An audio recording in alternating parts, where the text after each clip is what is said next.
Well everyone, it's time for us to go and take a look at the Samsung Galaxy A25 and compare it against the iPhone 14 and see which particular phone is the better one for you. Now I will definitely tell you between both of these devices, there's not really one that's like the most perfect one. I think they're both very good, but clearly I think the iPhone 14 is probably the better one. I would recommend a vast majority of people to go and pick up. So if you're in the market, I'd probably recommend buying that one, and you can get them from the links down in the description. You can get them from there and you can help support the channel at the same time. Now starting off with the outside of both of them, the iPhone 14 on the front has a 6.1-inch Super Retina XDR OLED display. It's a very good panel, 1200 nits of brightness, 1170p, and it's a very good looking panel. It has a little bit of bezel around it, but you're getting the notch up top, and although it's 60Hz, it's still a very good 60Hz display, and I think it's a very good looking panel without a doubt. Now on the Samsung Galaxy A25, you're getting a 6.5-inch Super AMOLED display. Now 1000 nits of brightness here, so not as good, but it's still 120Hz, which is very interesting because it does give you like a smoother experience overall than something like the iPhone 14.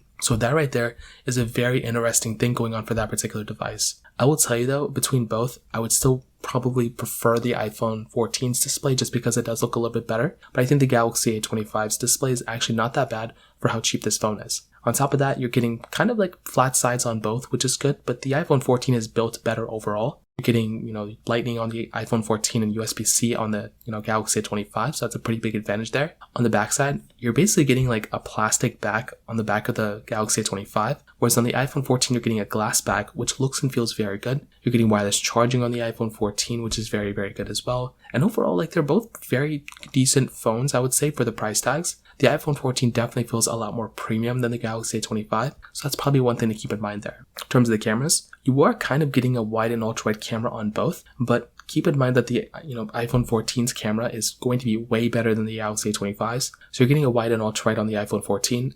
S20 or A25, you're getting the wide, ultra-wide, and macro lens. For the most part, like I said before, the iPhone 14 is going to be giving you a better camera here. You can do 4K at 60 on the front and the back of the iPhone 14, where you could only do 4K at 30 on the back of the A25, but 1080p on the front of the A25. So there's still like lots of cool little features inside of the A25 camera, and for how cheap that phone is, it's actually not even that bad. But you're definitely getting overall the better performing camera in every single way on the iPhone 14 over the Galaxy A25, in my opinion. Now in terms of the actual performance between them, or software, let's just even start with the software. The iPhone 14 is definitely going to be lasting longer than the iPhone 14. So that's going to be another thing going on for both these devices. You're going to be getting the longer lasting phone pretty much in every single way on the iPhone 14, even though that phone is already 2 years old. So that phone is definitely going to be lasting longer than something like the Galaxy A25. So that's just another kind of like small thing to kind of keep in mind there. In terms of performance, the iPhone 14 had that Apple A15 Bionic chip inside of it with 6GB of RAM. With the Galaxy A25 basically has this like, I don't know how to explain it, but it's like these like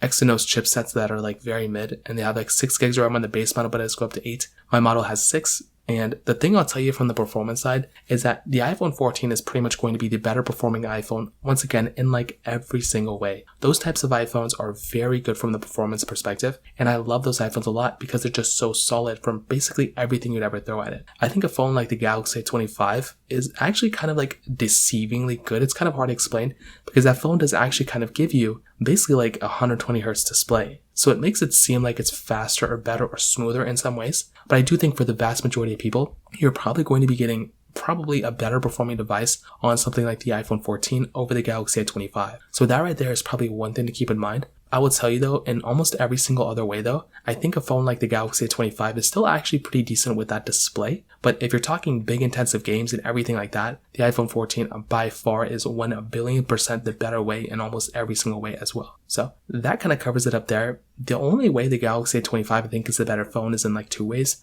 One, the 120Hz display, and then like the bigger battery, which has a really good sized battery inside of it. Otherwise, I think every single other way, you're going to be getting a better phone and something like the iPhone 14 than the Galaxy A25, if I'm being honest. So that pretty much covers it up there. If you have any other thoughts or questions, please let me know in the comment section below. Hit the like button, that'll mean so much, but definitely hit that subscribe button. More importantly than everything else, I love every single one of you guys. Hopefully I'll catch you guys in the next video. Peace out till then.